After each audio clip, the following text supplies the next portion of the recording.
Tugas saya untuk menyampaikan, bukan memaksa. Nabi aja ketika berdakwah turun ayat fadzakir innama anta mudzakir lasta alaihim bimusaitir. Muhammad ingatkan, tugas kamu ngingatin orang, bukan maksa orang. Seorang Nabi Muhammad manusia paling takwa, surga terjamin, sangat dekat dengan Allah, luar biasa. Tugasnya hanya mengingatkan, bukan maksa. Saya di hidayat, Nabi bukan, Rasul bukan, surga belum jelas, amalan berantakan, hisab menegangkan. Kemudian di pagi ini pengen maksa Anda, saya siapa? Saya masih sehat. Ya. Yo dalil. Ini kita bagi dua. Ini yang mengerjakan, ini kemudian yang tidak mengerjakan. Nah. Ada yang menolak, kemudian ada juga yang mempraktikkan. Baik, kita mulai dari yang menolak mengatakan, pertama, ini terkesan ibadah nih. Ya, jadi menilai perbuatan itu sebagai ibadah. Kalau ibadah, mesti ada contoh. Kan? Nggak boleh dibuat-buat. Karena sesuatu yang dibuat-buat dalam ibadah, itu bisa melahirkan yang disebut dengan bid'ah. Kalau sudah bid'ah, itu bisa dolalah. Kalau sudah dolalah, itu bisa finnar. Di antara dalilnya, turunkan misalnya hadis riwayat Abu Daud, nomor hadis 4301, 404301. Baik, mari kita lihat pelan-pelan misalnya. Fa inna asdaqal hadithi kitabullah wa khairu hadi hadi Muhammadin sallallahu alaihi wasallam. Ayyakum muhdatsatil qaul. Awas, fa inna kulla muhdatsatin bid'ah wa kullu bid'atin dhalalah. Sampai situ sebetulnya. Ada beberapa riwayat menambahkan, ada yang mengatakan ini syarah penjelasan saja. Wa kullu dhalalatin finnar wa kullu dhalalatin finnar. Jadi setiap yang tersesat berpeluang masuk neraka. Bagian terakhir ini sebetulnya bukan bagian dari inti hadisnya.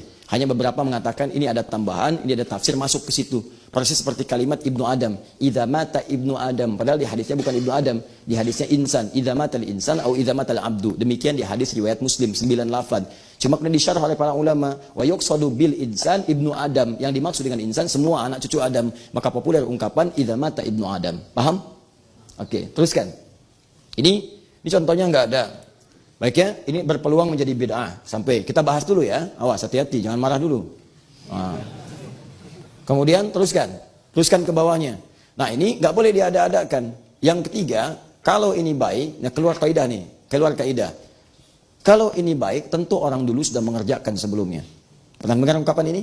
Jadi ada ini ungkapan baru nih. Nanti saya berikan pandangan. Ya, ini saya berikan pandangan. Ini ungkapan baru yang tidak pernah ditemukan di kitab fikih manapun. Ya, kalau baik, tentu dipraktekkan oleh orang sebelumnya. Oleh generasi sebelumnya, Baik. Ini diantara dalil-dalilnya. Jelas sampai sini? Baik, makanya ketika ada orang misalnya muncul, siap nih maulid, mau bikin ini, mau bikin itu dan sebagainya, mau ngaji ini itu, dikatakan, nggak bisa. Itu bid'ah. Singkat aja bid'ah. Kenapa bid'ah? Turunkan. Ini terlihat seperti ibadah, ini nggak ada contohnya. Ya, ini masuk pada sesuatu yang dibuat-buat dan kalau itu baik pasti dipraktekkan oleh generasi sebelumnya. Nah, kemudian itu dijawab oleh orang-orang yang melakukannya, mempraktekannya, bahkan dengan jawaban-jawaban juga yang didetilkan sampai dengan dalil-dalilnya. Di antara orang kontemporer yang menjawab itu ada namanya Al-Habib Sayyid Alawi Al-Maliki. Ya, beliau tinggal di Mekah, wafat juga di Mekah, di antara cucu keturunan Nabi SAW. Menulis kitab namanya Mafahim Yajibu an Tusahhah. Lihat di halaman 309 sampai dengan 321. Ya, saya qadar Allah nggak ke bawah tuh, padahal sudah saya siapkan, kalau nggak ke bawah. Itu saya punya, kemudian kitab ini juga saya punya, yang lain saya punya. Saya tuh mau saya praktekkan mau enggak, yang penting saya baca dulu, saya lihat. Kita hargai orang berpendapat seperti apa. Baca, jangan sampai kita berargumen tapi tidak punya dalil-dalil. Wah, sampaikan aja. Bid'ah bagaimana? Pokoknya bid'ah lah. Nggak bisa begitu. Harus ada turunan. Ya, harus ada turunan seperti apa, dalilnya apa, dengar dulu, baca, teliti. Kalau sudah mengerti, silahkan simpulkan. Yang penting ada paham referensinya. Ya, mafahim yajibu an tusahhah. Diturunkan oleh beliau. Pertama, ini ibadah, bukan. Siapa yang bilang ibadah? Kata beliau, ini bukan ibadah, ini adah, al-adatu. Beda antara ibadah dengan adah. Kalau ibadah, sebuah sudah diatur, ada ketentuan. Dari nabinya ada. Dalil ada, contoh ada, itu ibadah. Salat ibadah, dalil ada, contoh ada, dipraktekkan. Kalau ada, itu bagian dari tradisi. Tradisi ini bisa jadi diambil dari nilai-nilai syariat, cuma dipraktekkan dalam bentuk kebiasaan masyarakat. Hukum fikihnya mengatakan al-adatul muhakkamah. Adat itu bisa jadi hukum selama tidak bertentangan dengan syariat, boleh dipraktekkan. Misal ada semboyan di Tanah Minang, ya. Adat bersanding syarak, syarak bersanding kitabullah. Adat itu bersanding dengan syarak, bersesuaian dengan syariat. Syariatnya berpedoman pada kitabullah. Kalau nggak bertentangan, praktekkan. Itu jelas. Al-adatul muhakkamah. Adat dibagi dua. Ada adat urusan dunia, dunia saja. Adat yang jadi hukum, urusan dunia. Misal, urusan dunia, urusan toilet. Cicahem dengan misalnya yang satu lagi terminal, apa namanya? Leuwi Panjang. Panjang sampai sekarang tuh ya. Itu Leuwi Panjang dengan Cicahem. Masuk toiletnya beda. Cicahem 1.000 misalnya, Leuwi Panjang 2.000. Hukum Cicahem 1.000, Leuwi Panjang 2.000. Tiba-tiba Anda biasa ke Cicahem, masuk ke Leuwi Panjang, masuk ke toilet. Bayar 1.000, kata orang Leuwi Panjang, Pak 2.000. Nggak bisa, biasanya 1.000. Adat di situ, awas hati-hati, adat di situ berbeda jadi hukum, jadi kebiasaan. Kalau sudah kebiasaan, Anda nggak bisa tolak. Itu urusan dunia. Sama bahkan ke istilah. Di sini pisang itu pisang, gedang itu pepaya. Awas, masuk ke Jawa, gedang itu pisang. Awas, jangan itu sayur. Silakan. Oh, monggo niki, ini nasinya loh ya. Niki jangan dimakan. Niki jangan dimakan. Nasi aja dimakan, sayurnya enggak. Kenapa niki jangan dimakan? Kan jangan tuh sayur. Ya. Paham? Itu adat namanya. Ada kebiasaan-kebiasaan. Nah, hukum fikih mengatakan urf itu, adat itu kalau masuk pada urusan-urusan terkait dengan praktek-praktek penjelasan atau praktikal nilai-nilai syariat, dipraktekkan dalam adat sepanjang tidak bertentangan dengan syariat, boleh. Dari mana hukumnya? Nggak usah ambil sekarang, ambil masa jahiliyah. Di jahiliyah ada dua adat. Adat pertama misal saat tawaf. Tawafnya apa? Buka pakaian semua. Tawaf. Sambil tepuk tangan, sambil siul-siul. Itu nggak usah dipraktekkan. Nggak usah karena bertentangan dengan syariat. Sudah membuka aurat, sudah siul-siul nggak jelas dan sebagainya, nggak ada maknanya. Maka itu tinggalkan. Makanya kalau ada kebiasaan-kebiasaan tradisi yang bertentangan dengan syariat, jangan terlampau kreatif, tinggalkan. Yang kedua, ada adat mereka sejak jahiliyah untuk menghormati orang tua yang baru punya anak pertama. Maka dihormati dengan panggilan abu, dilekatkan nama anak pertamanya. Misal, Nabi Muhammad SAW melahirkan anak pertama namanya Al-Qasim. Maka dihormati takrim namanya Abul Qasim. Pamannya, ada yang dikenal dengan, pernah dengar nama ini, Imran, pernah dengar? Abdul Manaf, paman Nabi. Kalau Abu Talib, nah Abu Talib itu aslinya Imran. Ada yang mengatakan Abdul Manaf. Anak pertamanya namanya Talib. Kemudian ada Ja'far. Kemudian ada Ali. Karena anak pertama namanya Talib, maka dikenal dengan Abu Talib.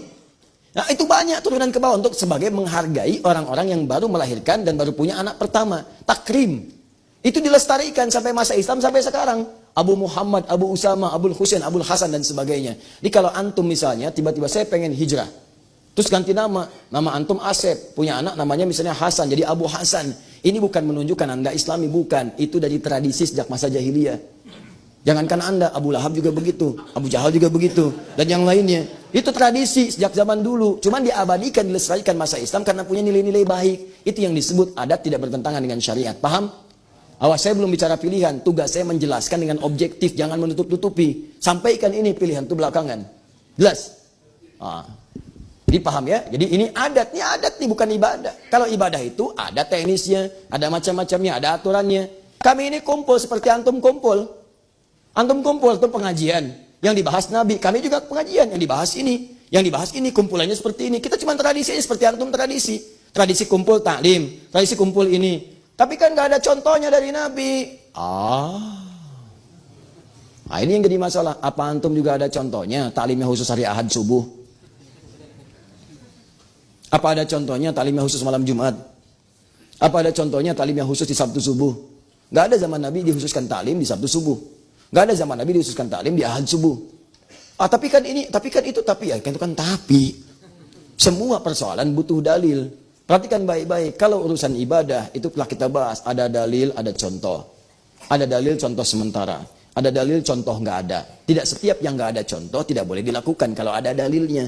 Nah ini bukan urusan ibadah, tapi ada dalil. Apa dalilnya? Untuk mengikuti membahas tuntunan Nabi. Quran surah ke-33 ayat 21, Quran surah ketiga ayat ke-31, Quran ke-9, bahkan dari ayat ke-124 sampai dengan ayat terakhirnya. Teman-teman sekalian, itu menunjukkan kemuliaan Nabi dipraktekkan dalam bentuk pertemuan-pertemuan membahas tentang Nabi.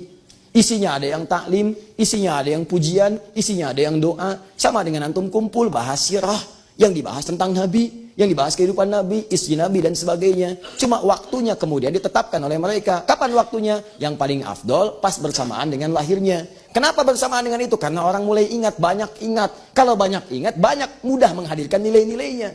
Sama dengan begini, kapan kelahiran negara Indonesia? 17 Agustus. Ya, bulannya Agustus, tahunnya 1945. Itu bahasa Arabnya milad. Milad. Milad Muhammadiyah 18 November. Sebentar lagi tuh. Tahun 1912, 18 November. Miladnya NU 31 Januari 1926. Dan sebagainya. Coba cek. Negara memperingati miladnya. Disampaikan setiap 17 Agustus tuh. Bahkan hal-hal yang tidak terkait langsung pun ada.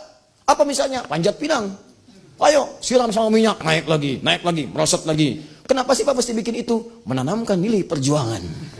Berjuang untuk mendapatkan yang di atas. Naik, turun lagi, naik, turun lagi. Ayo semua dicari, dijelaskan. Tapi intinya, ingin menanamkan nilai-nilai yang dulu pernah terjadi di masa-masa kekinian. Kapan waktu yang paling tepat? Ketika momentumnya tiba.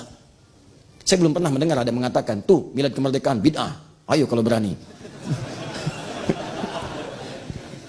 Paham sampai sini? Jadi, konteksnya ini adalah masuk kepada wilayah adat. Kalau adat kemudian, ini contohnya bagaimana berlaku kalau urusan ibadah, pasti jelas. Ada contoh, ada dalil. Bahkan ada ibadah yang contohnya belum ada atau bahkan tidak ada, dalilnya ada. Sudah kita bahas. Seperti zakat, seperti macam-macam dan sebagainya. Contoh lagi, yang lainnya apa? Mushaf. Mushaf itu zaman Nabi nggak ada. Yang ada tulisan di, maaf, ada yang batu, ada yang tulang-tulang yang sudah mengering. Ya, ada yang pelepah pohon dan sebagainya. Apakah Anda mau menyebut mushaf itu bid'ah? Tidak. Sekolah sekarang yang pakai bangku, pakai macam-macam, pakai dasi, jam tangan, macam-macam waktu. Sekarang sholat antum, kalau mau konsisten antum, dalilnya ada, contohnya ada. Apa itu dalilnya? Apa itu contohnya? Keluar, pasang tongkat, tek, di lapangan. Lihat bayangannya. Nanti kalau sudah mulai mengecil, siang matahari tergelincir, lewat, kemudian bayangan lebih kecil daripada tombaknya, zuhur masuk. Kecil lagi, asar. Semakin mengecil hilang, maghrib. Semakin gelap, isya. Saya tanya pada antum, siapa yang sekarang dan masjid mana di Bandung yang kalau mau sholat pasang tombak di luar? Sekarang kemana? Jam berapa maghrib? Jam berapa kemudian isya? Jam berapa zuhur? Saya mau tanya, tunjukkan pada saya satu hadis saja tentang jam. Di zaman Nabi. Sholatlah kalian ketika jam 5:45. Tunjukkan pada saya. Mana dalilnya? Kalian mengatakan harus ada dalil, mana dalilnya? Mana contohnya? Oh ini nggak bisa, ini kan kias, ini apa? Sama aja. Sama aja. Kenapa kalian mengunggulkan yang ini tapi menolak yang lain? Kenapa kalian mengagungkan yang ini tapi menafikan yang lain? Tapi ketika itu jadi kepentingan Anda kemudian bela mati-matian. Jangan seperti itu. Anda boleh tidak sepakat, tapi juga tidak harus kemudian menghadirkan Anda yang paling bagus. Awas apalagi sombong. Sombong itu bahaya. Jangan bersaing dengan tukang pancing. Tukang pancing lebih jagoan. 3 orang tukang pancing lomba kesombongan.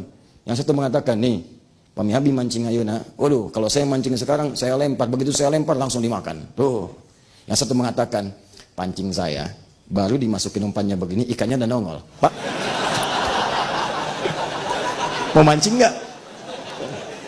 Yang 3 cuma diem aja. Kamu gimana? Saya itu, kalau mau mancing hari Sabtu, hari Jumat, ikan datang ke rumah ngetok. Punten Pak, dupe anjing jantan mancing.